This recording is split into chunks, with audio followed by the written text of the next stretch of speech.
अस्सलामुअलैकुम ट्रेडर्स, काजी forex tips channel में खुश आमदीद। आज के लेक्चर में हम मल्टी टाइम फ्रेम एनालिसिस पे बात करेंगे कि मल्टी टाइम फ्रेम एनालिसिस किस तरह किए जाते हैं। क्योंकि अगर आप प्राइस एक्शन पे काम कर रहे हैं तो उसके लिए आपको मल्टी टाइम फ्रेम एनालाइज करना होगा। अगर आप सिंगल टाइम फ्रेम पे काम करेंगे तो मुश्किल है कि आप प्रॉफिट ले सकें। शायद किसी स्ट्रेटजी की हेल्प आप लेकर सिंगल टाइम फ्रेम पे काम कर सकते हैं, लेकिन एक प्रॉपर प्राइस एक्शन पे काम करने के लिए, लेवल्स पे काम करने के लिए, ट्रेंड के साथ चलने के लिए आपको मल्टी टाइम फ्रेम एनालिसिस लाजमी करना होंगे। ये आपको सीखना होगा। ये कोई इतना डिफ़िकल्ट काम नहीं है, सिंपल सी बातें हैं। इंशाल्लाह मैं ये आज इस पे वीडियो बना रहा हूँ, काफ़ी ज़्यादा इम्प्रूवमेंट आएगी। नेक्स्ट भी मैं इस पे वीडियो बनाता रहूँगा, क्योंकि एक वीडियो में मैं सारी चीज़ें कवर नहीं कर सकूँगा। तो आने वाले दिनों में इंशाल्लाह वीडियोस आती रहेंगी, आपकी नॉलेज में इजाफा होता रहेगा।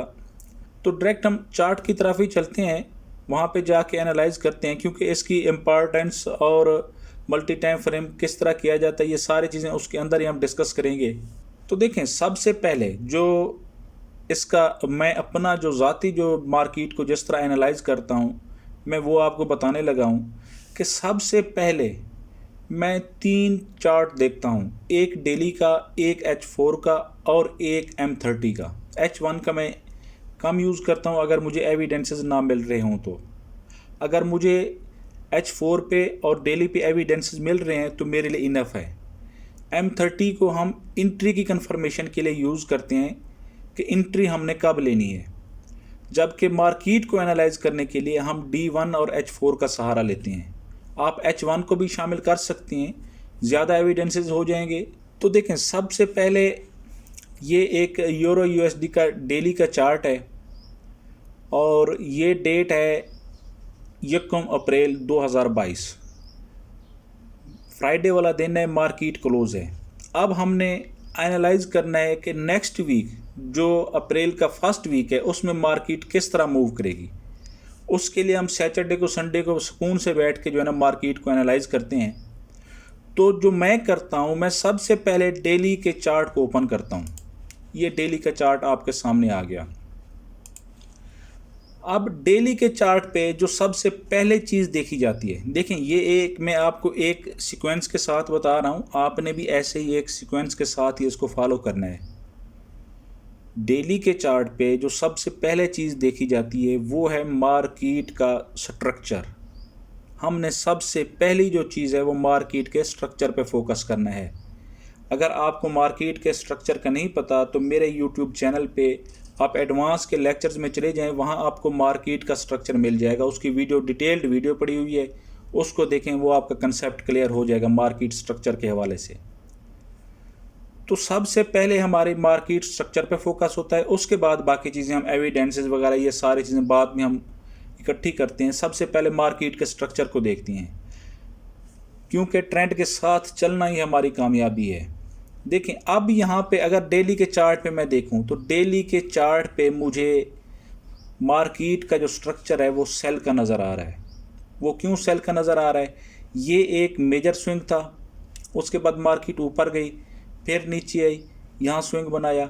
अब स्ट्रक्चर कब चेंज होगा मार्केट का? देखें, मार्केट का स्ट्रक्चर अब जब मार्केट या तो इस लेवल से ऊपर चली जाए या इस लेवल से नीचे चली जाए। अगर मार्केट इस लेवल से ऊपर निकल जाती है, अगर अपना जो हाई नेक्स्ट बनाती है ये वाला, ये इससे ऊपर आ जाती है मार्केट, तो इसका मतलब है कि अब मार्केट का स्ट्रक्चर तब्दील हो चुका है। अब मार्केट बाई का स्ट्रक्चर बन चुका है मार्केट का। लेकिन अगर यहाँ से इसको क्रॉस करती है तो ये सेल का स्ट्रक्चर होगा, कंफर्म हो जाएगा कि अब आगे भी हमने सेल की एंट्री लेनी है। लेकिन जहाँ पे मार्केट है ये एक रिट्रेसमेंट भी हो सकती है, ये मार्केट इसको ऊपर भी निकल के जा सकती है, स्ट्रक्चर भी चेंज कर सकती है, दोनों चीज़ें पॉसिबल हो सकती हैं। तो इन चीज़ों को देखने के लिए हम एविडेंसेस इकट्ठे करते हैं कि अब हमें क्या करना चाहिए, मार्केट जिस जगह पे हम यहाँ पे कैसे इंटर हों, उसको देखने के लिए जो है हम मार्केट को मल्टी टाइम फ्रेम एनालिसिस करते हैं।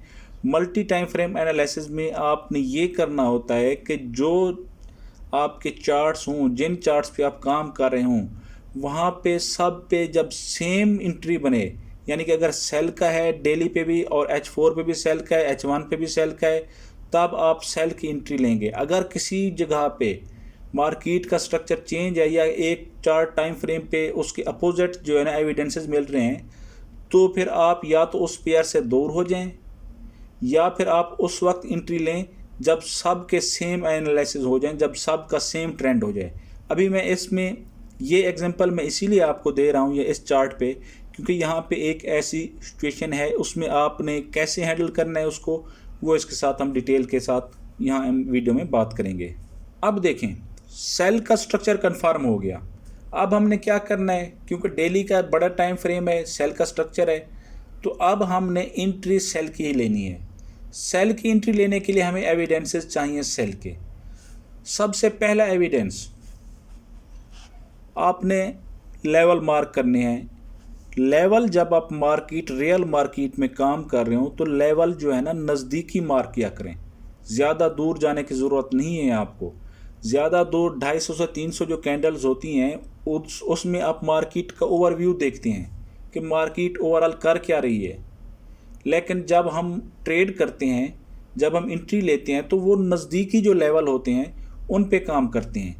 एक ये बात अपने जहन में बैठा लें कि ये सिर्फ लाइंस नहीं हैं, ये जो आप लेवल्स लगा रहे हैं ये लाइंस नहीं हैं, ये दो मुल्कों की इकानमी इस पे डिपेंड करती है। जो आप लाइंस लगा रहे हैं इन पे दो मुल्कों की इकानमी टिकी हुई है, इनकी बेस दो कंट्रीज़ की इकानमी है। अब यूरो USD दो करेंसीज़ हैं। अब यूरोपियन कंट्रीज़ और अमेरिकन डॉलर की ये इकानमी है, अमेरिकन की ये इकानमी है।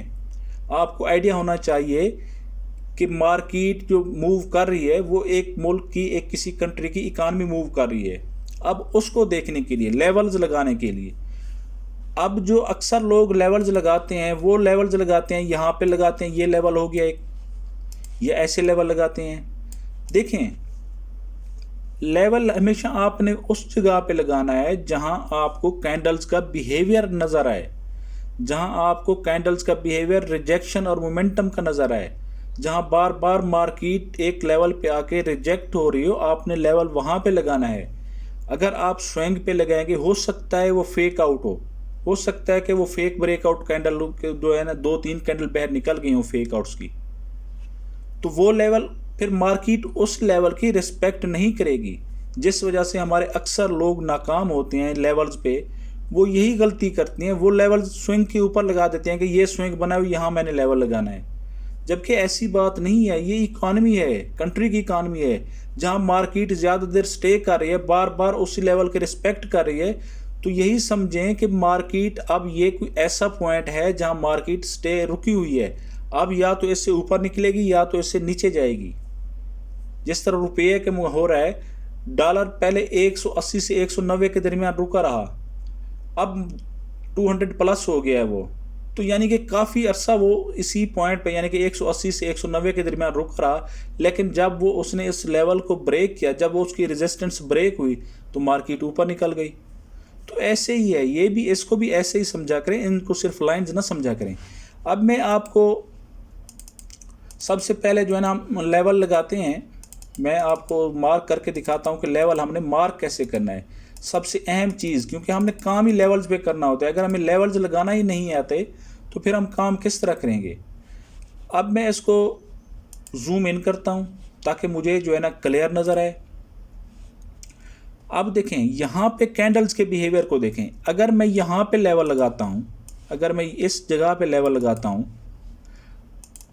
और अगर मैं यहाँ पे एंट्री भी लेता, इस लेवल को मार्केट ने ब्रेक किया, रीटेस्ट किया, अगर मैं यहाँ पे एंट्री लेता तो यहाँ पे आके TP हिट होने से पहले मेरा SL हिट हो जाता, मार्केट ऊपर निकल गई है। लेवल हमने देखें। अब अगर मैं इस लेवल को ठीक तरीके से कैंडल्स के बिहेवियर को देखते हुए लेवल मार्क करता हूँ तो फिर आप देखिएगा। देखिए, मैं इस लेवल को यहाँ ले आता हूँ यहाँ से, और मैं इसको रख देता हूँ यहाँ पे। अभी आप इस एरिया को देखें जहाँ मैंने लेवल लगाया। अभी आगे बाद में चलते हैं, यहाँ मैंने लेवल क्यों लगाया, इसकी वजह क्या है। अब आप अगर देखें, अगर मैं सिर्फ इन 4 कैंडल्स को कवर करने की कोशिश करता हूँ, यहाँ पे कोई ख़ास एविडेंसेस भी नहीं है, कैंडल्स का बिहेवियर भी नहीं, मार्केट नीचे आई फिर ऊपर निकल गई, तो ये लेवल स्ट्रांग नहीं होते। स्ट्रांग लेवल वो होते हैं जहां मार्केट बार बार आती है, रिजेक्शंस बनाती है, बार बार बायर्स और सेलर्स एक दूसरे के साथ फाइट करते हैं, वो जगह आपकी जो है ना लेवल्स बनाने के काबिल होती है। अब यहाँ पे देखें बार बार रिजेक्शन कैंडल्स मिल रही हैं, यानी कि मार्केट सेलर्स नीचे लेके जाने की कोशिश कर रहे हैं, बायर ऊपर लेके जा रहे हैं। यहाँ पे भी ऐसे रिजेक्शन कैंडल मिले, यहाँ पे भी ऐसे सारे यहाँ कैंडल्स के अगर बिहेवियर को अगर आप मॉनिटर करें तो आपको आइडिया होगा कि ये जो लेवल है, ये जो ऐसा एरिया है, यहाँ मार्केट काफ़ी देर ठहरी भी रही है, इसकी रिस्पेक्ट भी कर रही है, और यहाँ पे बायर्स और सेलर्स एक दूसरे के साथ फाइट भी कर रहे हैं। तो यहाँ पे मैं लेवल मार्क करूँगा, ये मेरा फेक आउट्स में शामिल हो जाएगा। अब मैं इसको लेके जाता हूँ आगे। अब देखें, अब मैं इसको एडजस्ट करता हूँ। अब इस जगह को देखें, ये जो लेवल है यहाँ पे, इस जो देखें मार्केट ने इसको ब्रेक भी किया, फिर नीचे भी चली आई।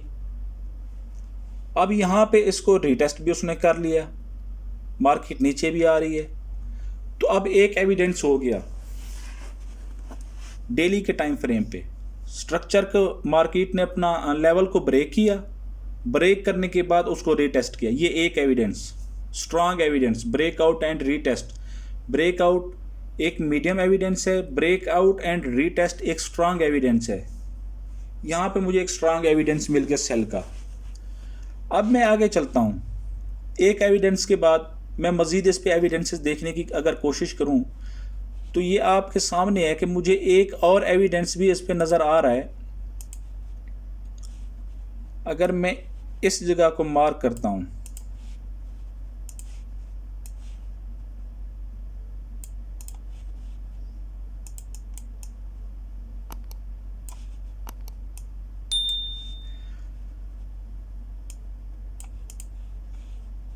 अब आप देखें, अब ये एक आपको बेरिश फ्लैग पैटर्न नजर आएगा। इसकी कंफर्मेशन के लिए मैं फिबोनाची को यूज़ करूंगा, मैं मेजर करूंगा कि ये किस लेवल तक मार्केट रिजेक्ट हो रही है। अब देखें, ये फ्लैग का एविडेंस भी हो गया, बेरिश फ्लैग पैटर्न का, और इस 50 के लेवल से मार्केट नीचे आ रही है, 50 के लेवल को टच करके मार्केट नीचे आ रही है, ये एक और एविडेंस हो गया सेल का। अब 3 एविडेंसेस मेरे पास हो चुके हैं डेली के टाइम फ्रेम पे सेल के। ये डेली के टाइम फ्रेम वो टाइम फ्रेम है जिसको हम फॉलो करते हैं, जिसके ट्रेंड को हम फॉलो करते हैं। बाकी जो दूसरे टाइम फ्रेम होते हैं, इससे छोटे टाइम फ्रेम होते हैं, वहाँ पर हम जब मार्केट इसके मुताबिक आएगी तब हम एंट्री लेंगे। अब असूलन अगर हम लेवल पे काम कर रहे हों, देखें जो मैं अक्सर आपको बात कहता हूं कि चार्ट पैटर्न्स एविडेंसेस के लिए होते हैं, ट्रेडिंग के लिए नहीं होते। आप इनको ट्रेडिंग के लिए इस्तेमाल ना करें। एविडेंस मिल गया मुझे, अगर अब मैं लेवल्स पे काम कर रहा हूं तो जो मैं एंट्री लूँगा वो इसके ब्रेकआउट के, यानी कि इससे जब नीचे मार्केट लो बनाएगी तब मैं सेल की एंट्री लूँगा। लेकिन ये एविडेंस मिलने के बाद, जो फ्लैग पैटर्न का एविडेंस मुझे मिला है, ये एविडेंस मिलने के बाद अब मुझे ये आइडिया हो गया है कि अब जो मैं एंट्री है वो इसके ब्रेकआउट के पे ले सकता हूँ, क्योंकि ये बेरिश फ्लैग पैटर्न बन चुका है। जब ये इसको मार्केट ब्रेक करेगी तो मैं इस पे एंट्री ले सकता हूँ आसानी के साथ। अब इसका टीपी और एसएल का बाद में डिसाइड करते हैं जब हम एंट्री लेंगे। पहले ये मैंने डेली के टाइम फ्रेम पे इसके एविडेंसेस कलेक्ट करके इसको एक साइड पे रख लिया। अब मैं H4 पे जाऊंगा या H1 पे जाऊंगा, तो जिस टाइम फ्रेम पे भी जाऊंगा अब मैं सिर्फ सेल के एविडेंसेस ढूंढूंगा। अब मैं इसको H4 पे आ जाता हूं। इस लेवल को मैं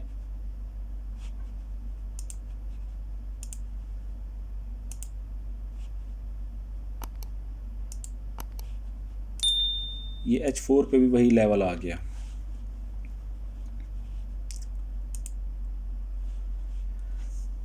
देखें ये H4 पे वही लेवल बना हुआ है। H4 पे भी अब फ्लैग पैटर्न नज़र आ रहा है आपको। मार्केट यहाँ से नीचे भी आ रही है, रिजेक्ट भी हुई है, इस लेवल को रीटेस्ट भी किया है। अगर अब आप देखें, अगर मैं यहाँ पे एंट्री लेता, जो डेली का टाइम फ्रेम है, अगर मैं यहाँ से एंट्री लेता तो मेरा SL हिट हो जाना था। SL रखना था मैंने इसके ऊपर, या फिर इस लेवल से अगर ऊपर रहता तो शायद सेव हो जाता, लेकिन इतना ज़्यादा बड़ा स्टॉप लॉस काबिल कबूल नहीं होता। तो वो भी मैं आपको आगे बताता हूँ कि SLTP किस तरह रखना है।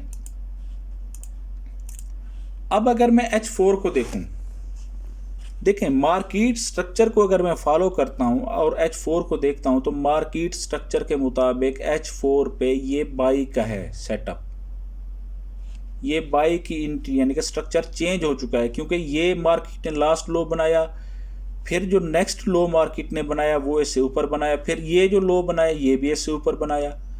तो इसका क्या मतलब है, हमें तो 2 स्विंग्स चाहिए होती हैं ट्रेंड लाइन लगाने के लिए, मार्केट ने 3 स्विंग्स बना दी। यहाँ पे थर्ड टच की अगर एंट्री होती तो वो तो खैर एक अलग स्ट्रेटेजी है, स्ट्रेटेजी के रूल्स के हिसाब से आप थर्ड टच पे एंट्री लेते वो तो आपका TP हिट हो जाता, लेकिन यहाँ बात हो रही है लेवल्स की। तो ये मार्केट अभी इधर बाई के स्ट्रक्चर में है, मार्केट का स्ट्रक्चर बाई का है। अब मैं वेट करूंगा। देखें यहाँ पे आके अक्सर लोग कंफ्यूज हो जाते हैं, जो कहते हैं कि सर H1 पे या अपना डेली पे जो है ना सेल का ट्रेंड है, H4 पे बाई का है, H1 पे सेल का है, तो मुझे किसको फॉलो करना चाहिए? भाई फॉलो हम डेली के चार्ट को करेंगे, डेली के टाइम फ्रेम को फॉलो करेंगे। एंट्री के लिए हम H4 को यूज़ करेंगे एनालिसिस के लिए। हमने वहाँ पर अपना एविडेंसेस देखे।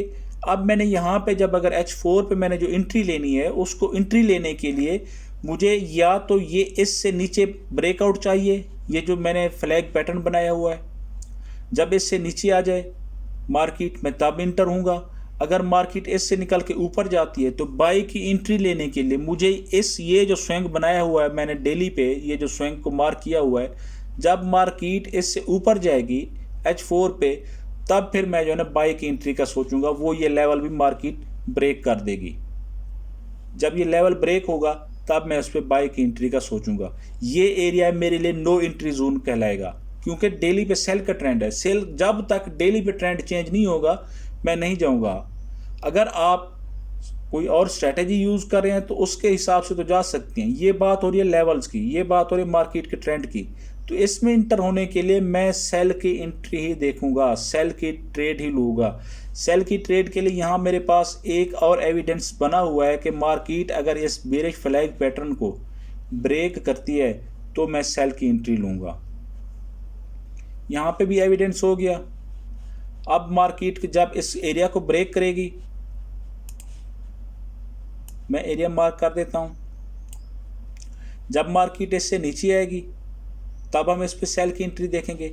अब मैं मार्केट को प्ले करता हूँ डेली के चार्ट पे, मार्केट को फॉरवर्ड करता हूँ, देखता हूँ कि मार्केट अब क्या कहती है। ये मार्किंग आपके सामने मैंने की हुई है। अभी हम इसको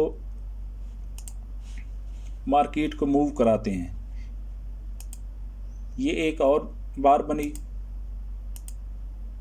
अब देखें, अब मार्केट H4 पे क्रॉस हो चुकी है। अगर आप इसको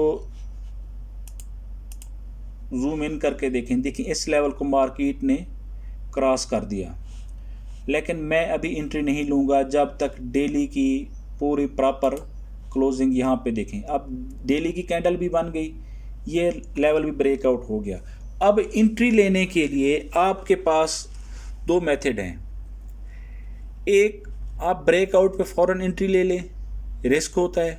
जैसे ब्रेकआउट हुआ मार्केट कैंडल क्लोज हुई, इस कैंडल से हम एंट्री ले सकते थे। अगर दूसरी सूरत में अगर आप सेफ रहना चाहते हैं तो रीटेस्ट पे एंट्री लें।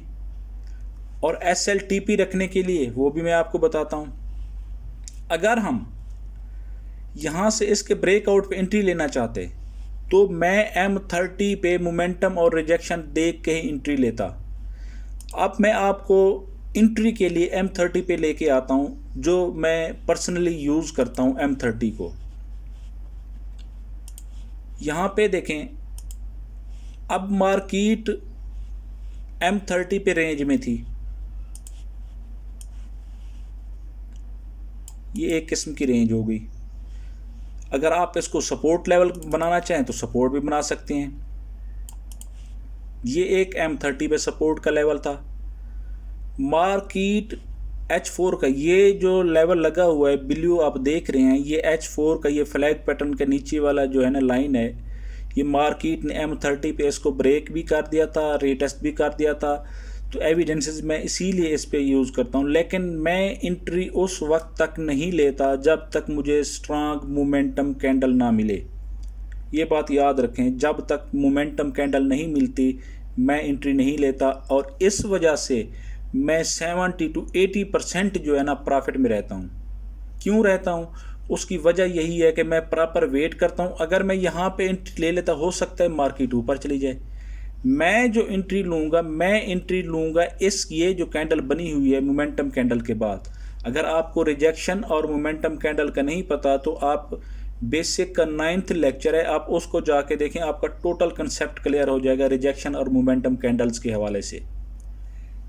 उसको लाजमी देखें आप, क्योंकि वो प्रॉपर एंट्री के लिए यूज़ होते हैं। अब सेल की एंट्री के लिए हम H4 पे भी हमें एविडेंसेस मिल गए, डेली पे भी हमें एविडेंसेस मिल गए। 4 एविडेंसेस हो गए, 3 हमें डेली पे मिले, 1 हमें H4 पे मिला। अब यहाँ से मज़ीद जो है ना एविडेंस M30 पे भी मुझे मिल गया है। यहाँ पे ये सपोर्ट लेवल ब्रेक हुआ, मोमेंटम कैंडल थी, सारे एविडेंसेस मेरे पूरे थे। तो यहाँ से मैं एंट्री ले सकता हूँ सेल की एक बार, यानी कि पहली, यानी कि जो हमारी एंट्री होगी वो यहाँ से हो सकती है। अगर आप यहाँ से नहीं मार्केट में दाखिल हो सके तो जहाँ भी दाखिल होंगे सेल की एंट्री में ही दाखिल होंगे। अभी मैं इसको डेली पे फिर मैं इसको आगे मूव कराता हूँ। अगर पहले एंट्री में ले लेते हैं M30 पे, मैं इसको बैक करके इसको मैं पीछे ले आया हूँ। अभी M30 पे मैं इसको प्ले करता हूँ। M30 का जो है ना चार्ट, इसको मैं प्ले करता हूँ।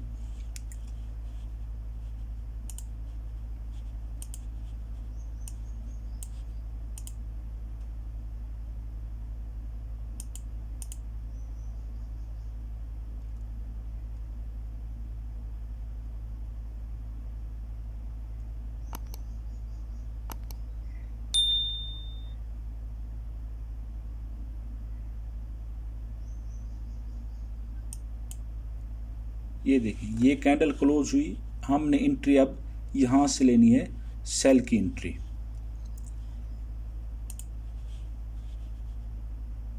तो यहाँ पे मैं सेल की एंट्री लेता हूँ। मैं अपना SL जो है वो यहाँ पे सेट कर देता हूँ। ये सेफ SL है। देखें यहाँ इस लेवल से ऊपर भी है, ये जो अपना स्विंग बना था इससे भी ऊपर है। तो ये एक सेफ, यानी कि हमारा जो है ना एंट्री अपना SL बनेगा। और ये है तकरीबन 70 पिप्स का। H4 पे हम एनालाइज कर रहे हैं मार्केट को, तो 70 पिप्स हमारे ठीक है, नॉर्मल है। तो अब जो इसका TP होगा वो मैं इसका डबल रखूँगा TP।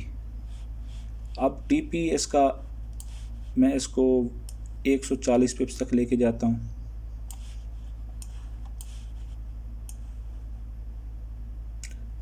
तकरीबन ये 130-35 पिप्स, इसको मैं ओके कर देता हूँ। अब देखें, अब अगर मैं इसको प्ले करता हूँ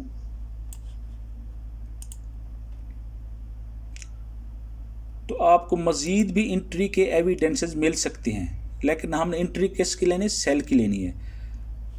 ये मैं इसको आहिस्ता आहिस्ता प्ले करता हूँ। देखें अब यहाँ पे एक स्विंग बन गया, इसको मैं थोड़ा पीछे, ये देखें यहाँ पे एक स्विंग बना हुआ है।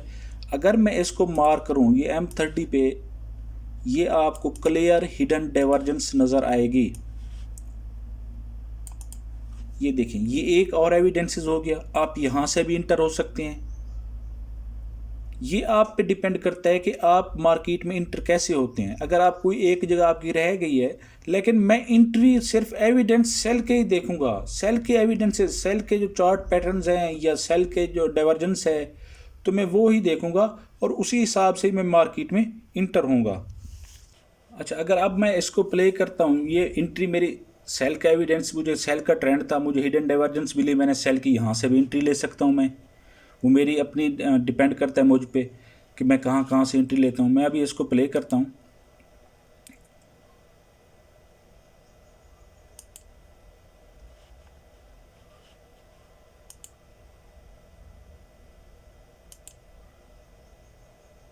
अच्छा देखें, मार्केट आपको बार बार जो है ना एविडेंस फिर भी दे रही है।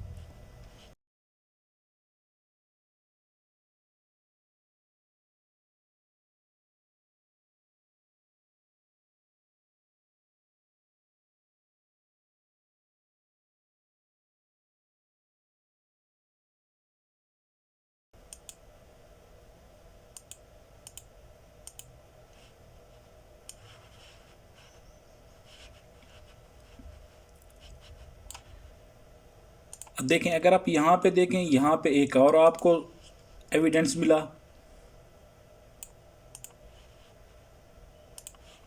सेल का। यहाँ पे एक और आपको हिडन डाइवर्जेंस नज़र आई सेल की, तो यहाँ से भी आप सेल में इंटर हो सकते हैं। और रूल्स इसके SLTP के रूल्स फिर इसी हिसाब से रखेंगे, डाइवर्जेंस के हिसाब से जो इसके रूल्स हैं। अभी मैं फिर इसको आगे की तरफ फॉरवर्ड करता हूँ। अच्छा, अगर मैं यहाँ से एंट्री लेता तो इसका SL जो मेरा बनना था वो SL इस वेग के ऊपर बनना था। जो डाइवर्जेंस के रूल हैं, जो हिडन डाइवर्जेंस के रूल हैं, वो इसके ऊपर बनना था।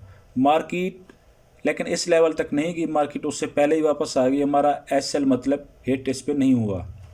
मैं इसको मज़ीद आगे प्ले करता हूँ।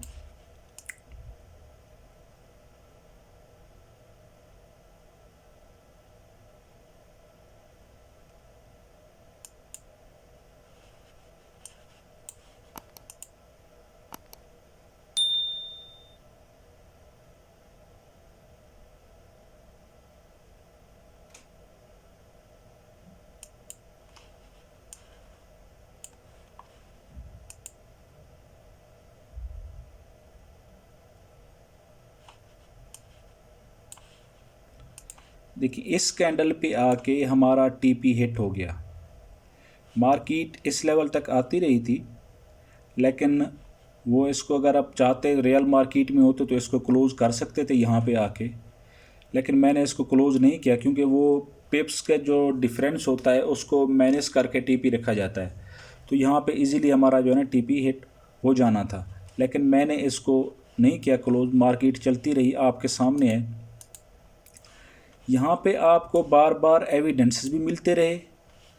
अगर आप इन एविडेंसेस पे मार्केट में दोबारा इंटर होना चाहते थे तो दोबारा भी आप इंटर हो सकते थे मार्केट में।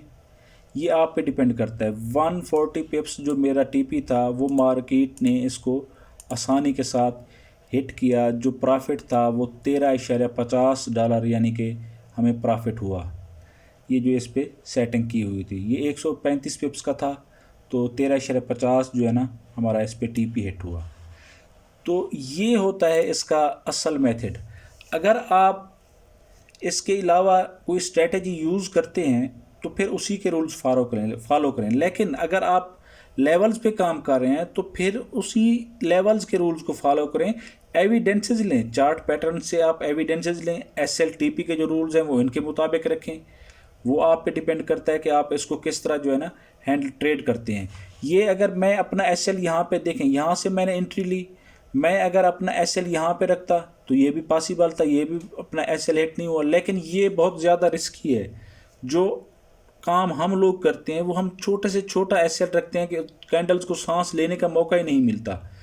अगर आप SL यहाँ पे इसके ऊपर रखते तो आप सेव हो जाते।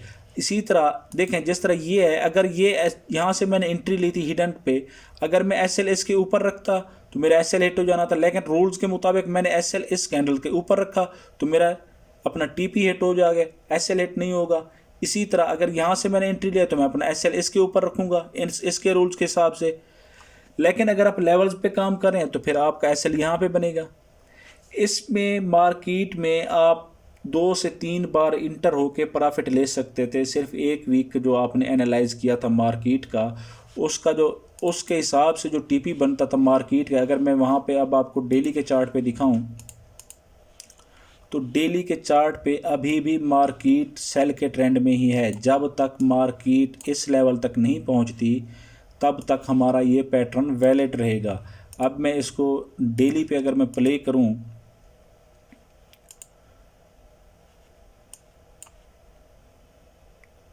तो ये देखें, ये मार्केट उसने आपके डेली के लेवल को भी फॉलो किया और जो चार्ट पैटर्न आपका बना हुआ था उसके हिसाब से, उसके TP और SL के रूल्स के हिसाब से आपका ये तकरीबन 400 450 पिप्स का जो है ना आपका TP हिट होना था।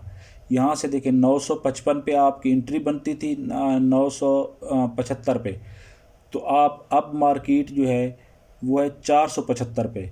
तकरीबन 500 पिप्स आप यहाँ से ले सकते थे अगर आप डेली के टाइम फ्रेम पे काम कर रहे हैं। तो अगर आप छोटे टाइम फ्रेम पे काम कर रहे हैं जिस तरह हमारे रिटेल ट्रेडर मोस्टली करते हैं, तो उसके लिए मार्केट आप 3 से 4 बार मार्केट में इंटर हो सकते हैं, लेकिन एंट्री आपने वो सेल की लेनी है। ये H4 का चार्ट है, ये H4 के देखें प्रॉपर जो है ना, आप इस पे थर्ड टच पे भी आप एंट्री ले सकते थे। इसके यहाँ से आपकी एंट्री बन सकती थी, यहाँ से भी आपकी एंट्री बन सकती थी। अगर आप M30 पे आ जाएं, सॉरी ये M30 का थर्ड टच था। अगर आप H4 पे देखें, यहाँ पे आपको और भी एविडेंसेस मिलेंगे। ये आपका जो सपोर्ट लेवल ब्रेक हुआ, आप इसके बाद भी मार्केट में इंटर हो सकते थे, यहाँ से भी इंटर हो सकते थे। तो अगर यहाँ सपोर्ट से आप एंट्री लेते तो ये आपका SL इसके ऊपर आ जाता, इस जो लास्ट जो हाई बना हुआ था इसका, और इसका TP इसका डबल हो जाता, तो वो भी हिट हो जाता। यानी एक मार्केट में हमने एक बार मार्क किया तो उसमें हम 4 से 5 बार इंटर हो के उतना प्रॉफिट निकाल सकते हैं जितना डेली के टाइम फ्रेम पे काम करके निकाल सकते हैं। फ़र्क सिर्फ क्या है, हमें डेली पे एक स्ट्रांग पैटर्न, चार्ट पैटर्न चाहिए होता है, एविडेंसेस चाहिए होते हैं, उसके मुताबिक फिर हमने चलना होता है आगे। क्योंकि ये जब तक इसका TP हिट ना होता हम इसके साथ चलते, या तो मार्केट का स्ट्रक्चर चेंज होता, लेकिन मार्केट का स्ट्रक्चर डेली पे जब तक चेंज नहीं होगा, जब तक, अब ये जो लास्ट लो है, अब जब तक मार्केट इसके ऊपर जाके हाई नहीं बनाती और फिर दोबारा उसको रीटेस्ट करने आके फिर उस जो ये लो है इससे ऊपर अपना लो बना के ऊपर नहीं निकलती, हम इंटर नहीं होंगे मार्केट में। यहाँ मार्केट जब आएगी, इसको लेवल को उसको ब्रेक करने के बाद इसके ऊपर अपना हाई बनाएगी, इसको हाई बनाने के बाद फिर जब दोबारा वापस आएगी नीचे से, तो यहाँ से फिर हम बाई की एंट्री पकड़ेंगे। लेकिन जब तक मार्केट ऐसे स्ट्रक्चर में रहती है हम सिर्फ सेल की एंट्रीज ही देखेंगे। हाँ, जब स्ट्रक्चर डेली पे आपको नज़र आ जाएगा, डेली पे आपका स्ट्रक्चर चेंज हो रहा है, तो फिर आप बाई की एंट्री ले सकते हैं उसके लिए। तो इंशाल्लाह ऐसी वीडियोस आती रहेंगी चैनल पे।